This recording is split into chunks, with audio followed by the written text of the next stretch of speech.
Yes, there we go. All right. Anyway, we also have a special guest coming up in just a few moments. Yes. Which is going to be spectacular. This was fun. We caught up with him this week and saw him online, found his YouTube page, found his Facebook page. All right. Everybody know what kind of weekend it was? Okay. Enough of the damn balloons. So I tried so hard. Anyway, we'll be creep up behind We'll be bringing me him in a moment, and he's truly one of the funniest people that I know. Yeah. So we'll take you back in time a little bit here. Oh, and by the way, do let us know where you're writing in from. We had so much fun last weekend. I actually made a list of all the states and those who included the cities. And I might get that while you and Ron are talking, because sometime during the broadcast, I would love to go through and give you an idea of the breadth of people and states that we're reaching, which is so exciting and fun to see. So welcome to the show. We're definitely going to be putting your comments up on screen. And reminiscing. And if you have comments or questions for Ron once he gets here, we'll also pass that and what we need to do before we bring him on? Do you have any YouTube updates? Or I have another one coming out tomorrow, and I think it'll be a really fun one for you. It's got good energy, great music, and it'll be on tomorrow morning when you wake up on a Monday morning. Cool. Yeah. How about you? I decided my launch date for my Color Gemstone Academy. My YouTube channel is called EC Gemstones, and the Academy will officially open for business on Leap Day. Because I plan on doing it once every 4 years. I'll do once a week on a Saturday is when each of the classes will drop for that, starting on Leap Day, 13 days. And I'll put that little scroll up at the bottom of the screen for you. So you guys, if you haven't had a chance to find out where those two channels are on YouTube, you'll know where to find them and what the names of them are. Are we ready? I think with that said, we shouldn't keep him waiting. So we got in touch. We were talking together about some fun people to have as guests on our show. And did you find him on Facebook and realize? I did. Weren't we at the dinner somewhere? Yeah. I looked it up, and then somehow did we Facebook him? I forget how we got. We did. And he got right back to us, which is so much fun. And we said, okay, what are you doing this weekend? Because we want to invite you to be on our show. He said, what show? So that's how it all began. But let's bring in Ron. Big round of applause. We don't have any sound effects.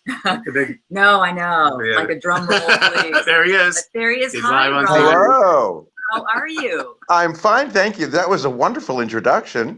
Well, no, he's prepared for his little. All right, did you grab your drink, Ron? I've got my coffee. I've got my water. I am so ready to go. Whatever you want. So we are tasting you right now. Raise your glass. Which glass should I raise? I'll raise this one.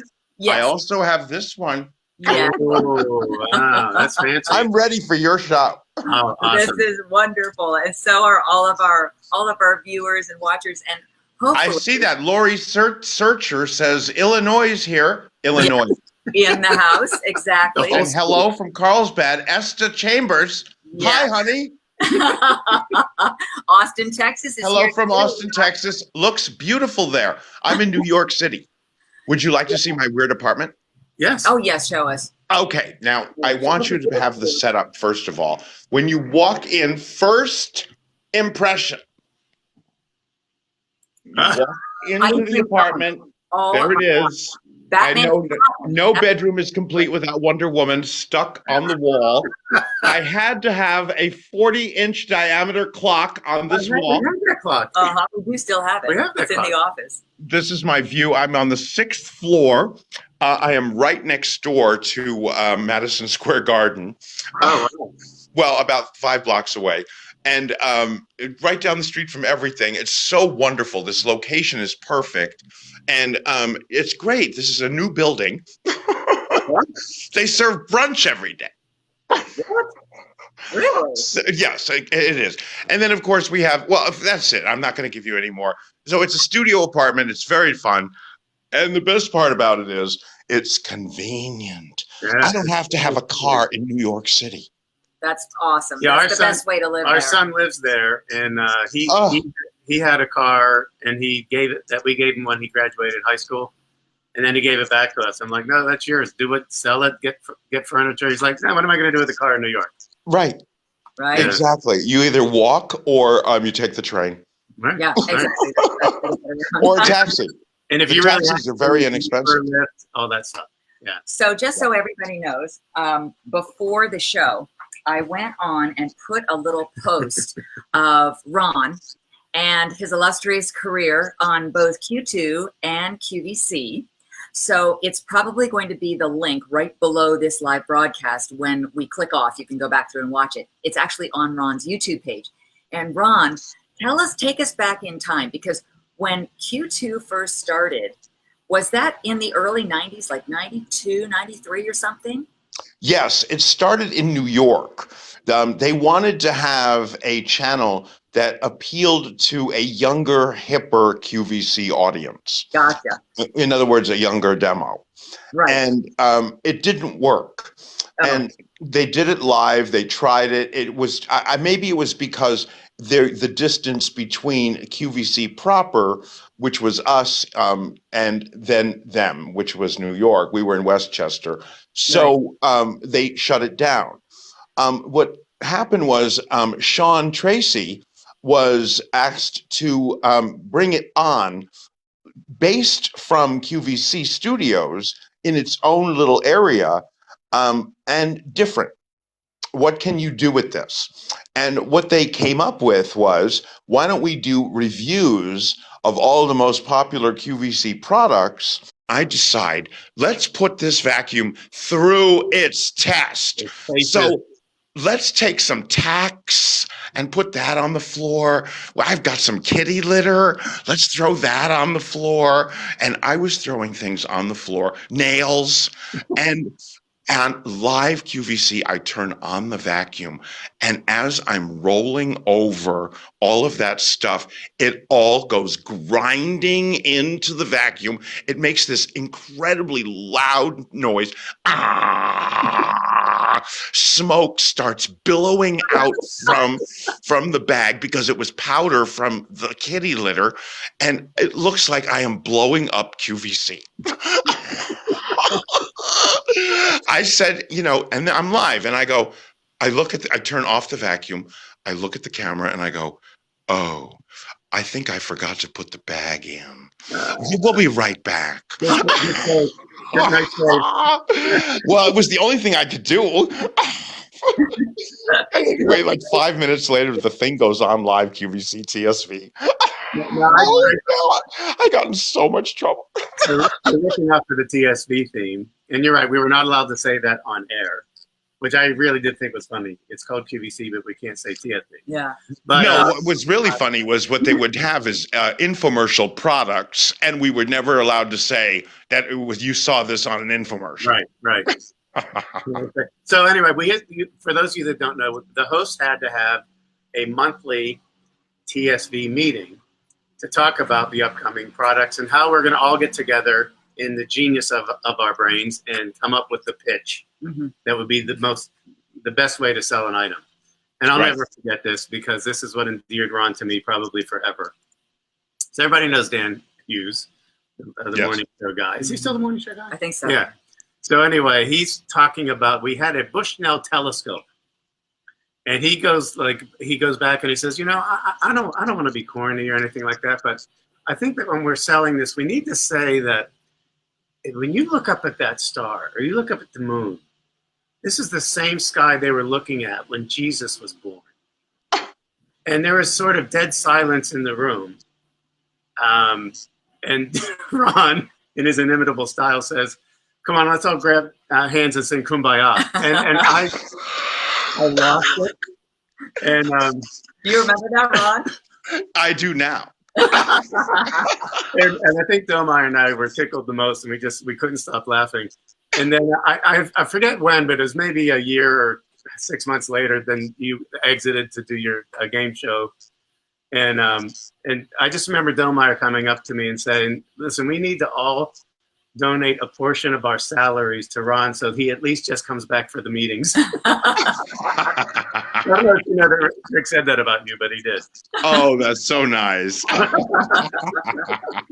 Very cute. All right, speaking of the game shows, this is unscripted. For Judy doesn't know about this, you don't know about this, but I already told Ron I had envy because I saw me as being a game show host one day. So we're going to do a makeshift game show right now. Okay.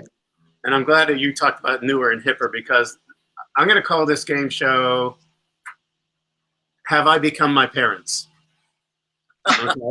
I'm going to ask you 2 questions. One is a 2-part question. And if you get both of them right, you can say, I am hip. If you get only one of them right, you can say, I used to be hip. If you don't get any of them right, I broke my hip. I think that'll be the game show. All right. So here, I think these are ones that you could or possibly should know. Okay, good. Number 1, what is the longest running scripted TV show in prime time of all time? Longest running scripted. Right. So not like a news show. Right. A scripted I'm going to say Gunsmoke. Very close. The Simpsons. Oh. Passed it like a year or 2 ago. Right. Okay. So right now you're only hoping to be I used to be hip. Do you know how many years or how many episodes? It's like 600. Well, as of a year ago, it was like 654. Oh, wow. Yeah. Yeah. So that's one. Number 2. What 2 prominent QVC shopping executives were lampooned on The Simpsons? Doug Briggs. I think I saw this one. Okay. I believe it was Doug Briggs, and was it Barry Diller? You're right on. You got half of them. You got Barry Diller. I'm going to give you. I met him. Who? Barry Diller. Oh, yeah. Well, I was going to say, I'm not going to give you I broke a hip, but I'm going to say I got a hip replacement. How about that? Since you got I got a hip replacement. Yeah. So by the way, older people, remember this. Be very careful because broken hip is a sign you're on your way out, and you don't want it. Take those pills for whatever that is. Mm-hmm. We got a question from the audience, Ron. You got what? A question from the audience. What's the question? Can you read it on your screen? I can. What year were you on? Oh, 96 to 99. That's what we were trying to figure out. He preceded me by a year. But he did cross paths with you because you were there in 97. Yes, I remember when you came in. Jack made it clear. He said, look, we're stuck with this guy from HSN. We got to figure this out. Be nice to him, all right? Don't do anything. Everybody was pretty nice. Although I remember Domeyer saying, because I came from the morning show at HSN. Yep. And then he said Dan was looking like over his shoulder. What's going to happen? And I'm like, no, I have no interest in that. Is he taking my place? All right, so the correct answer is you got. I wish they gave me the morning show. I would have loved to have done that. Yeah. So you're a morning person? Definitely. You know what I was trying to convince them about? We were doing the slumber parties and the overnights. And I found an overnight audience and it was growing. My cooking shows were doing amazingly well and they were growing. And I said, there's an overnight audience that is untapped. Oh, yeah. And they throw that whole overnight away. Yeah. Yeah, I told them that when I first got there because they kept asking me, what's the difference between this and this? And I said, you ignore your overnights. I said, that's untapped potential. Yeah. Completely. And by the way, they're all brand new viewers. Yeah, exactly. These are the people that can't sleep. They're looking around for something. And let me see what's on in QVC. And there it is. Comedy. Too. Oh, yeah, totally. I mean, that's right. And that's what I was getting. I was getting all of this feedback. You're so funny. You're a pleasure to watch. I never, ever expected to buy anything and did. And it was stuff like that. Yeah, I know. I know what you mean. Okay. So, Ron, check your screen again. What do you do now? From our audience. Ron, what do you do now from Cynthia White? Cynthia, I stand naked in Times Square. I'm the naked cowboy. I would not put it past you. No, right now I'm I'm a Broadway host, which means I'm a concierge for Broadway show tickets. They meet with me and they get their show and they walk in and they get it. And it's wonderful because I'm close to Broadway and I love it. What I was doing before that was I was doing film and TV. I did a whole bunch of Gossip Girls, a whole bunch of Blue Bloods. I did Mr. Popper's Penguins. I just did The Irishman. Yeah, so I'm in a whole bunch of stuff. Sometimes as background extra, but sometimes as principal. I did. And listen to this one. I'm in Tower Heist. You know that movie? Oh yeah, I remember that. Okay, movie. I'm the guy at the beginning of the movie swimming in the pool. Oh. Wait. This was a principal role. I get residuals. Listen, to be fair, he takes his art very seriously. He took swimming lessons for years. Yes. Oh, good. No, I'm a good swimmer. And, and they just brought me in for this. I was Alan Alda's stunt double. Oh, no kidding. Yeah, because what you see me diving into the pool is supposed to be him. Yeah. Oh, yeah. I love that he became the bad guy. Oh, I know. Wasn't he good? By the way, he's great. I worked with him on Bored to Death, and he was really a pleasure to work with. He played a doctor, and imagine what a stretch, right? And they just were beside themselves trying to keep up with him. So, Ron, how often are you still going to auditions? Oh, every once in a while, I'll get one that pops up, and I'll go to it. It's how I got that commercial I did for Consumer Cellular. I get this audition out of the blue. I show up. They said, read both parts. I really didn't know what they were talking about. I booked it, and it turned out to be a really cool commercial. It was 5 years. It ran for almost, 5 or 6 years. Wow. And so auditions are definitely there. And I managed my time to make sure I can get to them. We're losing your audio. Yeah. Or maybe the phone. Hear you. Oh, no. What happened? I just can't hear him. I can't hear. Can you hear me now? I don't know if you can still hear us, but your audio has cut out, so we're not able to hear you anymore. Okay. So maybe his next role will be in sign language. He's definitely still hearing us. I don't know what has happened. Well, Ron, thank you so much for agreeing to be a part of this show. I'm sorry if there were technical difficulties, but it was so much fun to catch up. I could have gone on forever with this. I know. I know. Wait, say that more slowly. We're trying to read your lips. Pleasure. Oh, a pleasure. We'll talk to you soon. And when we're in New York, we're definitely looking you up, okay? We're going to go out, yeah. Good times. Bye, Ron. Oh, my gosh. Oh, that's so funny. Sorry about that little hiccup. Also, I don't know whether it was a battery dying or his mic got disengaged. I don't know. And now look at us on the screen. This is the strangest app. I don't know what. Let me try something. All right. Hold on for just a second. I'm going to hide us.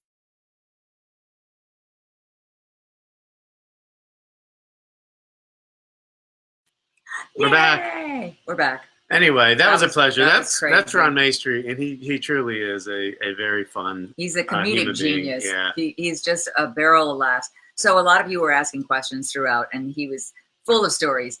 But he was on Q2 in around 1993 to 1994, and that was based out of New York. And at the beginning of the show, he was talking about that was sort of a Barry Diller, Mark Bozick production of trying to get a younger audience into a newer style of programming, but still under the umbrella of QVC. Then when they closed down Q2 in New York, Ron was one of the ones who was brought down to Pennsylvania from New York to be a host on QVC. So he was there from, I think he said 96 to 99. Yeah. And then he took off to go be a talk show host. And that's where it all comes back around. So you kind of gave a background on him. A game show called Quicksilver. Was that what it was? Yeah. And was that also based in New York? I think it was California. Oh, okay. I think it was. Oh, that was one thing I didn't get a chance to ask him was like how many different states has he moved around to? Because with that kind of career, you really have to be willing and ready to up and go. Like you did.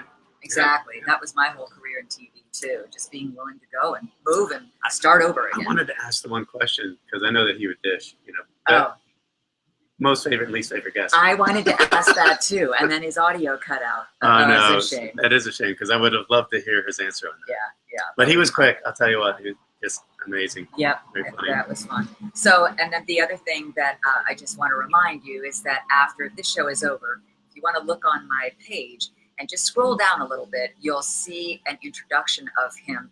Obviously, it's a still shot. It's a frozen shot. But if you click on the picture, it'll take you to his YouTube page. And it's very clever what he did. He put together a montage of a million different types of jobs that he's had and a million different performances all over the place in all different hairstyles, glasses, no glasses, talk shows, QVC, Q2, yeah. Yeah, and so it's really cute. So you can watch My favorite was he was dressed as a Statue of Liberty. Oh yeah, that's in one of the things, one of the bits that he did. And he was on a cooking show and he forgot the guest name. Oh John? Yeah. Oh, John. Yeah, John Chuck. I know. Yeah, he's a funny guy. He's really cute. Boy. Yeah. So anyway, we had hoped that might work and that it might come out so that you could, see somebody else kind of from our past or get to know somebody new who has also been through that whole 25 plus year cycle of fun folks. Yeah. Will you ever run into other hosts? Yes. We do, especially at HSN, being in the Florida vicinity, right. Sometimes we'll run into them locally. But unless we're taking a trip up to the Pennsylvania area or somebody is coming down here like Kathy Levin did, and we were able to nab her and get her on our show, which was really a hoot. That was very, very fun. And we've had remotely Paul Kelly and Bob Bowersox, sure. Yeah. And Dan Wheeler and Clarence Reynolds. And of course, some of the guests like Tony Bratton and Jennifer Kirk have been on the show. Ron's last name is Maestri, and it's spelled Maestri. So that's how you can look him up on Facebook and on YouTube. And he may even have an Instagram account too. I'm not really sure. And somebody did, we didn't get a chance because we did lose his audio, but someone asked, wasn't he on Extreme Shopping? And the answer is yes, he was. So that was after, or was it during Q2? Because I know that he did the shows. Oh, yeah. It might have been kind of simultaneously because they were having some. And then they also experimented with having studios out in California. So they've really tried so many things. And of course, it's international. So they're in multiple countries around the world, as well as just being based in Pennsylvania. So yeah, we do. We keep in touch with a lot of people. And you never know who's going to pop up. Patty Riley, of course, we got in touch with her and she asked me to be on her show a few weeks back. And that was really fun to catch up. It would be fun to see like a Lynn Tucker. Oh, yeah. Because she's from way back in the day too. And even some other guests who we've had on the show. Who was, oh my gosh, she's the Rhode Island one.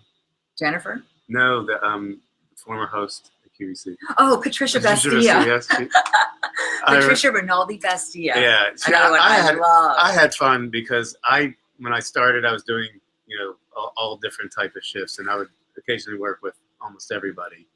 And she and I had to do one of those. Remember the products that weren't really that great from the. Oh, from the 1550 tour. Yeah. So we had to get rid of the dregs of some of them, and I'll never forget. I'd never seen a bigger deer in the headlights look than when I was working with her. Patricia. Like, what do I do with this? Yeah, like he's not saying things that we're supposed to say. About you? No. About the guest. But about the product. Oh. Yeah. Remember the 1550 tour? Oh yeah. Oh my goodness gracious, that was. There were some great things and some not so great. Yeah, on one of the shows that we did, I showed the pooping moose. That's right. Remember from Alaska? We still have that downstairs. Yes, and Bob Bowersox and I were out in Alaska doing that show. Oh my gosh, the memories are funny.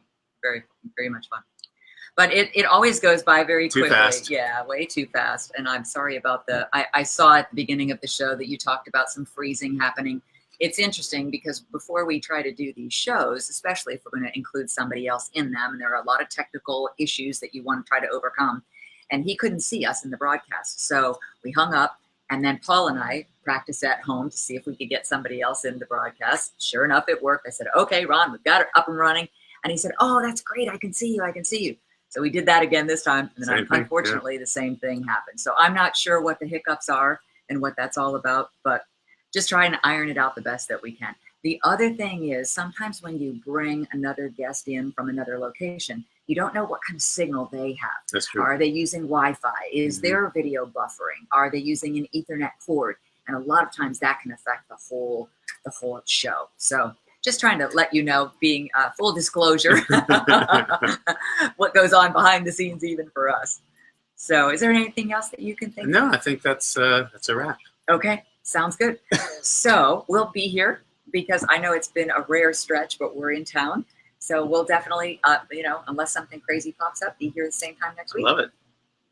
And this was my first Sunday Funday. Sunday Funday as a 60-year-old. As an old man. Yes. And you had a nice birthday. I did. It was a good birthday weekend. We're glad we could spend part of it with you. Have a wonderful day, and we'll see you again real soon. And we'll go back and look at all your comments and any questions that you have that we'll try to answer those as well. Yes. Cheers.